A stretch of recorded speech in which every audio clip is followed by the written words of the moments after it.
J'étais d'abord intéressé par l'Afrique avant d'être intéressé par les études africaines. Et en réalité, je devais aller en 75 pour une année en Chine et ça ne s'est pas fait. Et au dernier moment, mais j'avais envie de prendre une année sabbatique. Je ne savais plus où j'allais très bien avec mes études.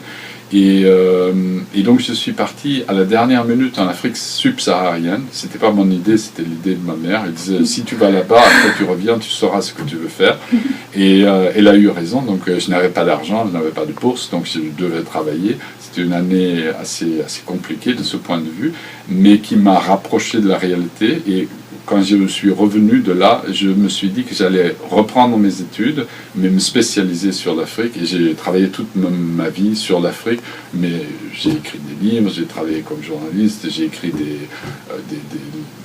scénarios pour des films, et j'enseigne comme professeur. Donc le centre, c'est l'Afrique, et après la façon, j'essaie de réfléchir et de parler de l'Afrique, que ce soit dans un livre, que ce soit dans une salle de classe, ça m'est relativement indifférent. Je suis très content que je puisse faire ça ici à Douques, bien sûr, et c'est un département que vraiment, dès que j'y ai mis les pieds, j'ai beaucoup aimé, parce qu'il est très ouvert, pas dans le sens américain de diversité, mais très ouvert dans le sens que j'ai des collègues qui travaillent sur le hip-hop et d'autres qui travaillent sur des communautés diasporiques.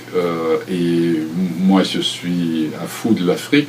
Et cette conversation entre nous me plaît énormément, et donc je suis très content d'être ici.